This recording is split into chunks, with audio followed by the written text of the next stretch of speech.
कि जिनके अंदर कपट की चाल नहीं होगी भगवान वहीं पर मिलेंगे। ये शायद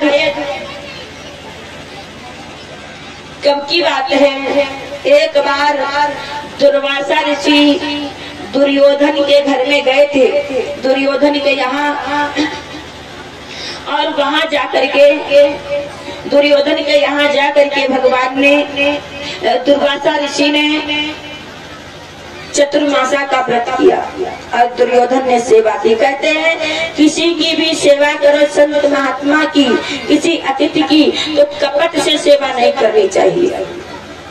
तो दुर्योधन ने दुर्वासा ऋषि की सेवा की 4 मास, और उसके बाद में दुर्वासा ऋषि ने कहा दुर्योधन से कि तूने मेरी 4 मास सेवा की है, तो अब जो तेरी इच्छा वो हमसे मांग दे। दुर्योधन ने सेवा तो कपट से की थी। उसके बाद में दुर्योधन कहने लगा महाराज जो मैंने 4 महीने आपकी सेवा की है, तो एक काम करो, आज के दिन तुम मेरे बड़े भैया युधिष्ठिर के यहाँ मेहमानी स्वीकार करो, उनके घर में जाकर के भोजन करो। तो महाराज दुर्योधन के कहने पर दुर्वासा ऋषि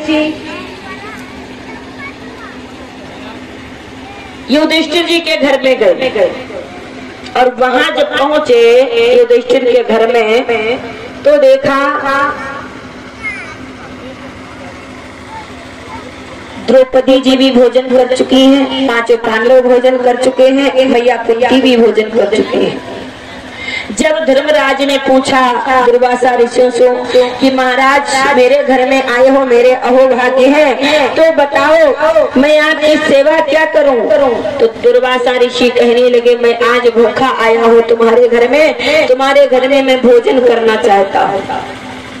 और द्रौपदी जी के पास में एक अच्छे पात्र था, सूर्य भगवान का दिया हुआ, उसको बटलोई बोलते थे। बटलोई जानती होंगी मामी जी, आप नहीं जानते? बटलोई देखी नहीं है? अरे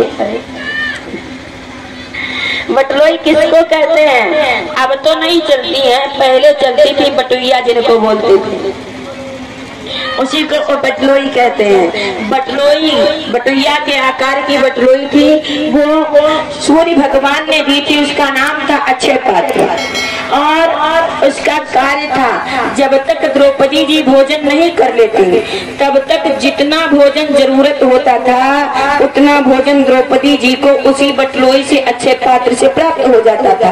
और जब से द्रौपदी जी भोजन कर लेती उसके बाद में फिर भोजन नहीं मिलता। फिर कब मिलता? जब दूसरी बार भोजन करने का समय आता।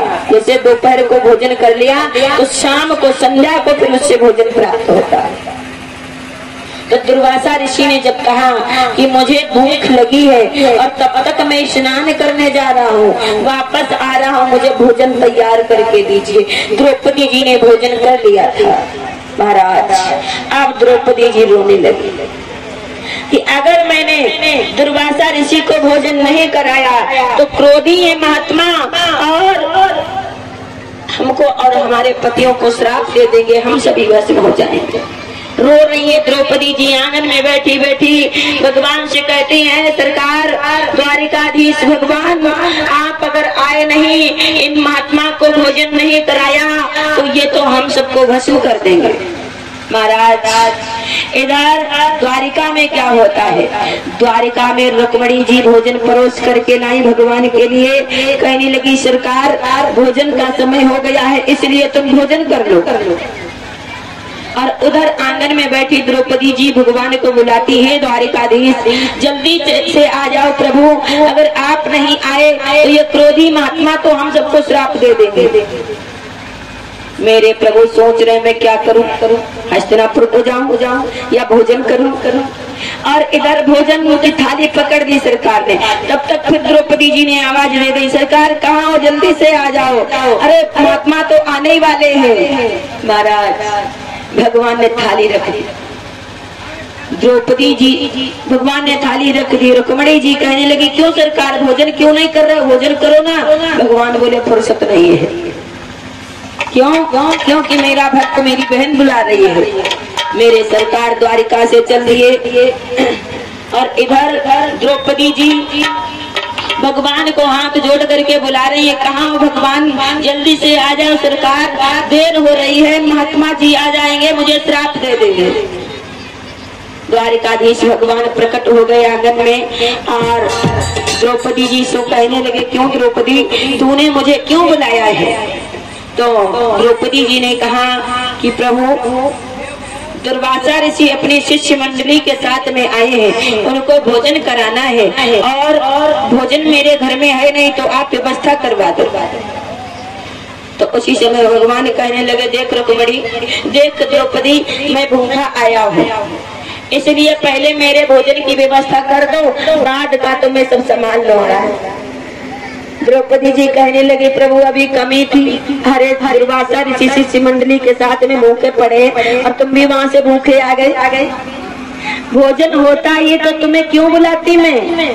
भगवान बोले, देख द्रौपदी, मैं भूखा होता हूँ तो मुझसे कोई काम नहीं होता है, इसलिए भोजन की व्यवस्था करो।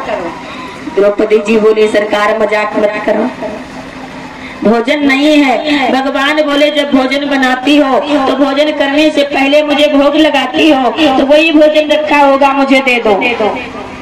द्रौपदी जी बोली, प्रभु आज मैं भोग लगाना भूल गई, वो भी भोजन नहीं है। तो भगवान कहने लगे कि देखो अच्छे पात्र में कुछ रखा होगा। द्रौपदी जी बोली, उसको भी मैंने अच्छे तरीके से साफ कर दिया है, मांज दिया है। भगवान बोले, लाओ जी तो सही। जब द्रौपदी जी वो अच्छे पात्र लेकर के आई तो भगवान की माया से उस अच्छे पात्र में एक साग का तिनका, सब्जी का तिनका दिखाई दिया। मेरे सरकार ने वही सब्जी का तिनका खुरचन के रूप में निकाल लिया और खा लिया, जलपान कर लिया, डकार लिए मेरे प्रभु ने और कहने लगे, जाओ अब दुर्वासा ऋषि को बुला करके लाओ और मैं भोजन की भी व्यवस्था कर रहा हूँ। इधर से धर्मराज युधिष्ठिर जब जाते हैं, दुर्वासा ऋषि से कहने लगे, महाराज पधारो, घर में भोजन की व्यवस्था हो रही है। उधर देखा है शिष्य मंडली के साथ में दुर्वासा ऋषि बैठे हैं और लंबी लंबी डकारे ले रहे थे सभी। सबका पेट फूल रहा था, सबका पेट भर रहा था। बोले, मुझे तो बिल्कुल भूख नहीं भैया, मैं भोजन नहीं करूँगा। ऐसा क्यों हुआ? थोड़ा सा भोजन किया भगवान ने द्रौपदी के हाथों से और पेट दुर्वासा ऋषि का शिष्य मंडली का पूरा भर गया। कहते हैं जो भगवान को भोग लगाते हैं, जो भगवान को भोजन का भोग लगाते हैं, वो पूरे संसार को भोग लगाने का फल प्राप्त कर लेते हैं। क्योंकि भगवान के अंदर ही पूरा ब्रह्मांड समाया हुआ है। भगवान के अंदर ही पूरा ब्रह्मांड समाया हुआ है। जो भगवान को अपने घर में पूजा करता है और भोजन बना करके भगवान को भोग लगाता है, वो पूरे ब्रह्मांड के जीवों को भोजन कराने का सौभाग्य प्राप्त कर लेता है। इसलिए अपने अपने घर में सभी को भगवान की पूजा अवश्य करनी चाहिए। अगर पूजा नहीं करते हो तो जब भोजन करने बैठो तो भोजन करने से पहले कम से कम उस भोजन को हाथ जोड़ करके भगवान को नाम ले करके ही भोजन करो कि प्रभु और तो व्यवस्था नहीं है, इसलिए ये मेरा भोजन है। पहले सूक्ष्म रूप से आकर के इस भोजन में आप भोग लगाए लो, बाद में मैं भोजन करूंगा। महाराज द्रौपदी जी के कोई अंदर कपट नहीं था और भगवान ने आकर के द्रौपदी जी की लाज बताई है। और उसके बाद में दुर्वासा ऋषि ने कहा कि दुर्योधन ने छल से मेरी सेवा की थी, इसलिए उसको सेवा का कोई फल नहीं मिलेगा, और जिसकी भगवान रक्षा करते हैं उनका हम जैसे संत क्या कर सकते हैं। इसीलिए कहते हैं कि जिनके अंदर छल कपट नहीं होगा, राधा जी समझाती हैं कि कीर्तन जिन पे होता होगा, होगी न कपट की चाल, जहाँ नाचते मिलेंगे उरियाली यशोदानंदन गोपाल। जिनके अंदर छल कपट नहीं होगा, मेरे ठाकुर जी वहीं पर मिलेंगे। बोलिए गोविंद भगवान की।